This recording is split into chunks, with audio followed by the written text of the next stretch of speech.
जब गुड्स कोई सेल यानी कोई माल बेचा जाता है या सर्विसेज दिए जाते हैं, उसके ऊपर कस्टमर से कर लिया जाता है, जिसे कहते हैं goods and services tax. Goods and services tax दो प्रकार के होते हैं, एक इंटरस्टेट और एक इंट्रास्टेट। तो सबसे पहले हम देखेंगे इंटरस्टेट क्या है। इंटरस्टेट का मतलब है हमारे स्टेट के बाहर, यानी अगर हम महाराष्ट्र में हैं और सेल गुजरात में कर रहे हैं तो उसे हम कहेंगे interstate. If the sale of goods is done outside the state. पर स्टेट को पहचानते कैसे? हर एक राज्य को एक कोड दिया गया है। उदाहरण, महाराष्ट्र का कोड है 27, गुजरात 24, कर्नाटका 29। यानी हम अगर कह सकते हैं कि हमारे कस्टमर का अगर कोड 27 नहीं है तो इसका मतलब यह सेल आउटसाइड द स्टेट यानी महाराष्ट्र राज्य के बाहर हुआ है। तो जब सेल आउटसाइड महाराष्ट्र होगा तो एक कर लगाया जाएगा जिसका नाम होगा आईजीएसटी। आईजीएसटी का फुल फॉर्म है integrated goods and services tax. अगर माल की कीमत या सर्विसेज की कीमत 1000 रुपया है और जीएसटी का परसेंटेज यानी टैक्स की परसेंटेज है 18%, तो कैलकुलेशन होगा 1000 मल्टीप्लाइड बाय 18% यानी 180 रुपया का कर होगा। तो सेल बिल होगा 1000 प्लस 180 यानी कि 1180 रुपीज।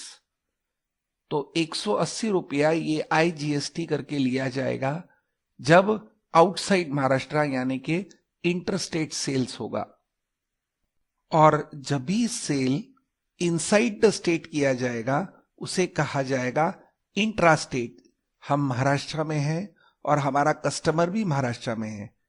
इसका मतलब कि अगर कस्टमर का स्टेट कोड 27 है तो हम ये कह सकते हैं कि हमारा सेल इनसाइड द स्टेट है, यानी कि महाराष्ट्र के अंदर है, यानी कि इंट्रास्टेट है।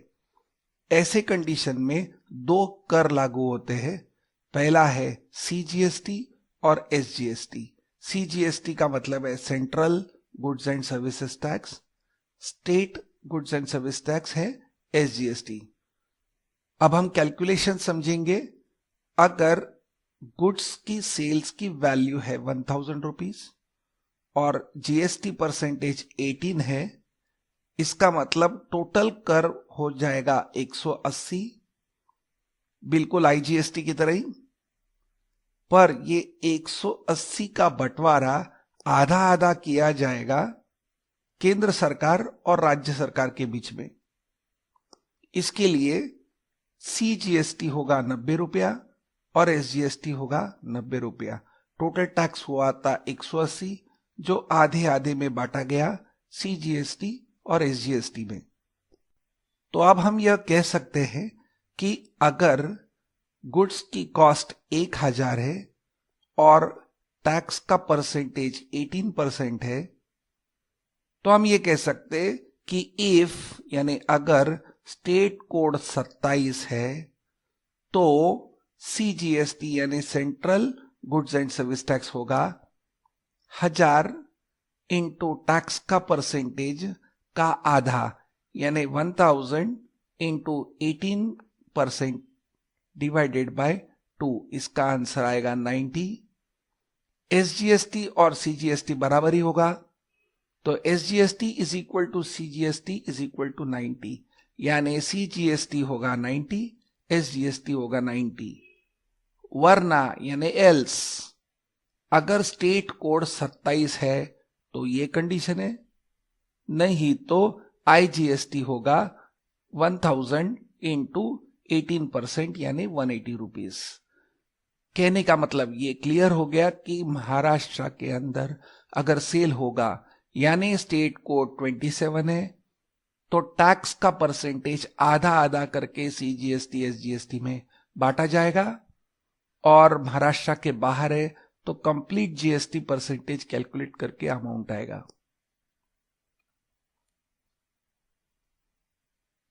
अब ये हम प्रैक्टिकली करेंगे। एक्सरसाइज शीट में जो इंफॉर्मेशन है वो हमने यहां टाइप कर दी।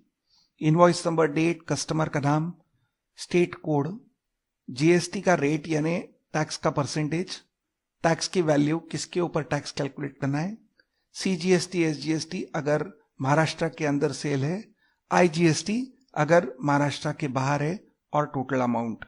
यहां हम देखते हैं कि invoice number 1 blue diamond hotel का है और उसका स्टेट कोड 27 है यानी विद इन महाराष्ट्र, परसेंटेज 18 है और वैल्यू 3000 है। यानी कि 18% 3000 का लिखा जाएगा आधा आधा करके सीजीएसटी और एसजीएसटी में। और उसी तरीके से यहां होटल गिरनार, ये स्टेट कोड है 24, होटल गिरनार है नवसारी में, गुजरात। इसके लिए इसकी वैल्यू है 10,000 रुपीज, इसकी वैल्यू है 10,000 रुपीज, टैक्स परसेंटेज है 5, यानी आईजीएसटी कैलकुलेट होगा 10,000 इंटू 5। तो सबसे पहले हम आईजीएसटी का फॉर्मूला डालेंगे गिरनार होटल के लिए, is equal to if bracket open, अगर स्टेट कोड यानी कि D5 इज इक्वल टू 27 यानी वो महाराष्ट्र में है, तो आईजीएसटी नहीं कैलकुलेट होगा यानी कि 0, कॉमा, नहीं तो क्या होगा, taxable value into 5%, bracket close, control enter. हम यही इसको ऑटोफिल करके देखते हैं और चेक करें हमारा आंसर बराबर चल रहा है। यस, क्योंकि होटल ग्रीन व्यू भी 24 है और जहां नटराज होटल है वहां 0 आ गया है। हम फॉर्मूला कुछ और अलग तरीके से भी ये डाल सकते हैं कि is equal to if bracket open, अगर state code not equal to 27, not equal to 27, not equal to लिखने के लिए हमने लेस देन ग्रेटर देन लिखा 27, यानी स्टेट कोड 27 नहीं है तो taxable value into tax percentage जो है 5%, नहीं तो 0। इस तरीके से भी यह फॉर्मूला हम डाल सकते हैं। चेक कर ले नीचे ऑटोफिल करके, हमारा फॉर्मूला करेक्ट चल रहा है। इसी तरीके से हम within the state sale दिखाएंगे। वो दिखाने के लिए हम सीजीएसटी में फॉर्मूला डालेंगे, इज इक्वल टू इफ, अगर स्टेट कोड यानी D1 इज इक्वल टू 27 यानी सेल विद इन महाराष्ट्र है, तो टैक्सेबल वैल्यू है 3,000 इंटू 18%,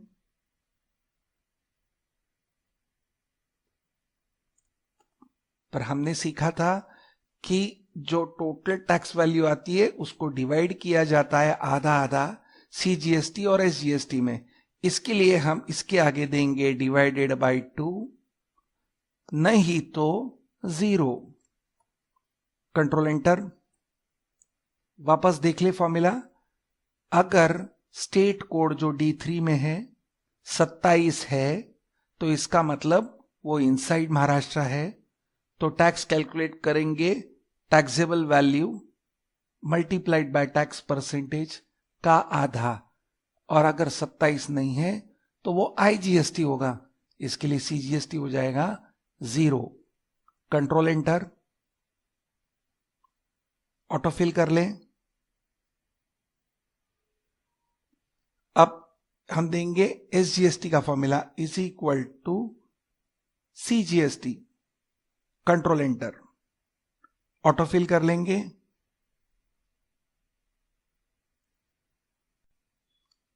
अब फिर से आईजीएसटी का फॉर्मूला यहां टाइप करें, is equal to if state code is not equal to 27, तो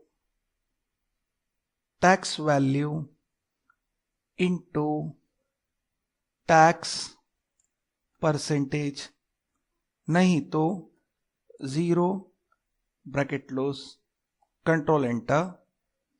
0 आएगा क्योंकि ये सेल इनसाइड महाराष्ट्र है, इसे हम ऑटो फिल कर देंगे और हमारा आंसर अब परफेक्ट है।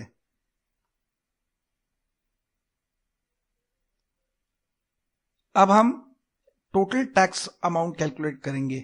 वो होगी taxable value plus CGST plus SGST plus IGST. क्योंकि आईजीएसटी 0 होगा तो taxable value plus CGST plus SGST आ जाएगा। ये करने के लिए हम थोड़ा सा शॉर्टकट करेंगे। हम ये एरिया सेलेक्ट करेंगे और यहां दबाएंगे Alt इज इक्वल टू। ऐसा देने से यहां ऑटोमेटिकली सम फंक्शन आ जाएगा इस रो के लिए और ऑटोमेटिकली सारे सेल्स के लिए वो रिपीट हो जाएगा।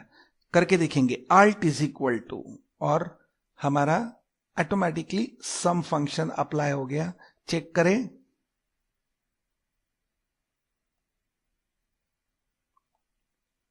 Thank you.